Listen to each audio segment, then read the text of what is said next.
Hey everybody, in this video I'm going to be covering the PvP build that I use for Crusader. Now I've played Crusader since launch, minus a couple weeks that I toyed around with Barbarian, and this is the build that I have found to be the most effective and the most reliable.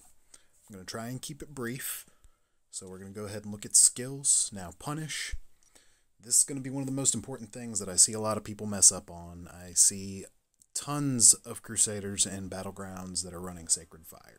And Sacred Fire does more damage, it does have an area of effect, but you're rooted in place, and most importantly, it doesn't have the benefit that Punish has, which is Hardened Senses. Anytime you hit an enemy with your primary attack while using Punish, you get a buff to your block rate by 30%.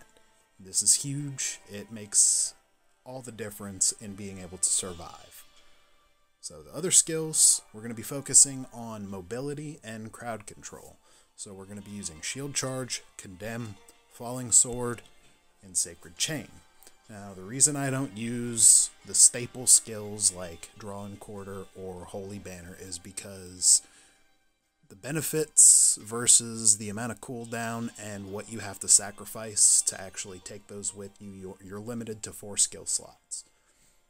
It's just not worth it. All the testing I've done, I've tried every combination of skills and gear that I could come up with. This is the one that has been by far the most effective. I'm going to go ahead and talk a little bit more about those skill choices as I go through the legendary affixes that I've chosen, but real quick I want to go ahead and tell you about my set item choices. So Mount Bank's 4-piece, I think everybody probably knows what this does. Round every 9-10 seconds when you're getting hit, you can get a shield that absorbs up to 33% of your maximum life. And then for the other two, I run a Feasting Baron's 2-piece that extends the duration of your control effects by 30%. So for the head, I use Quester's Mane. This gives you an additional charge for Shield Charge. Shield Charge can be used either to approach an engagement, you can use it to run away, you can use it to chase down someone that's trying to run away to heal. You can use it to stun people. You can use it to clear an enemy team off of the idol. Whether you're attacking or defending, you can use it to clear the objective. So, all in all, it's a very useful skill and one of the staples of this build. Iron Suzerain for the chest. This one, I don't see many people that don't run this unless they're running with like a PvE build and they're running Justice Without Favor and Conjuration of Light for the Holy Fire aura. But this isn't PvE, this is PvP. So we're going to want that control effect where we pull people in, which is exactly what this does. This pulls enemies towards you. Public Penance for the shoulders. Now this is a mod for Sacred Chain. The default Sacred Chain is good, but anytime an enemy is stunned and then takes damage, it will cancel the stun out. So you will not get the full duration of a stun on players if your team is hitting them, for instance. Now Chip of Stone Flesh can proc off of the Sacred Chain, and that does not get canceled by damage. But this is more reliable, and the Frozen Chains do a little bit more damage.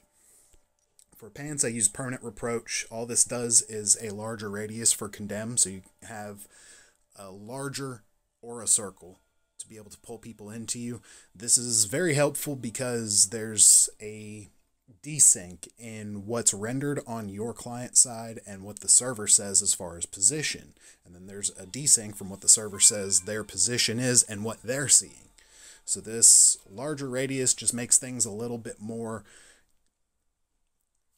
it just feels better. It's got a little bit better quality of life. For the main hand, I use Little Lance. This is the 3 dash charges for Falling Sword. And then for the shield, for the offhand, I use the Grimcrack Buckler. Now this is probably my favorite piece of this kit. I will never replace it, because while you have Hardened Senses up, that's that block rate buff from using Punish, every attack that you block, it triggers an explosion. With my damage, it deals a base damage of 3054. Doesn't sound like a lot, especially when you have people running around with 200,000 hit points.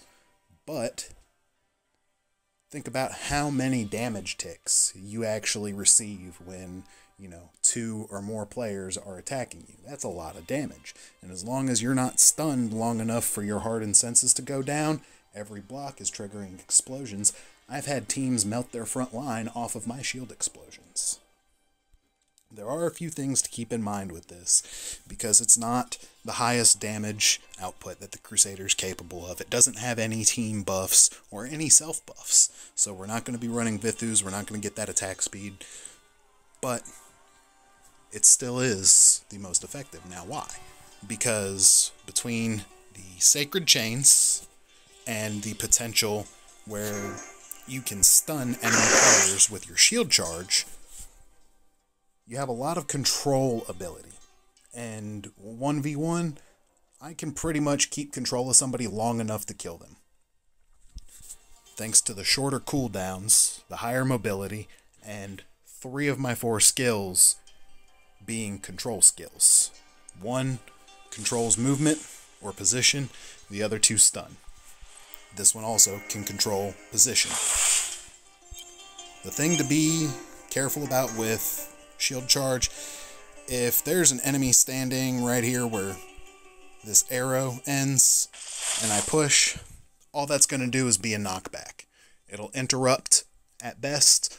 If they're a wizard or a demon hunter, they're just going to run away, start throwing damage at you, you're going to get CC'd, you're going to get jumped on by their team.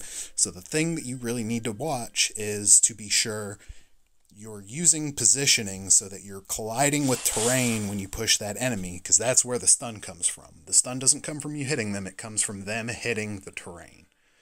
So watching your positioning and watching your skill timing, not completely overextending yourself, making sure you're getting in a couple whacks with your primary attack to keep your block rate up. And then really you just got to play with it, get used to it, and you'll start to profit. If you found this at all helpful, I will be releasing a little bit more as far as Crusader builds go. I've got some PvE for dungeons, raids, and even for the Shadow War, or the Challenge of the Immortal. I've got a specific build with that. And I will be going over some of the legendary gems. I'll be talking about some of the stuff that should be highly desired for most players, and then some of the alternatives or some of the best gems for free-to-play or very low spenders. So if you want to catch any of that, you can go ahead and subscribe. If you found this helpful, hit a like. If you have any questions, drop a comment, and we'll see you next time.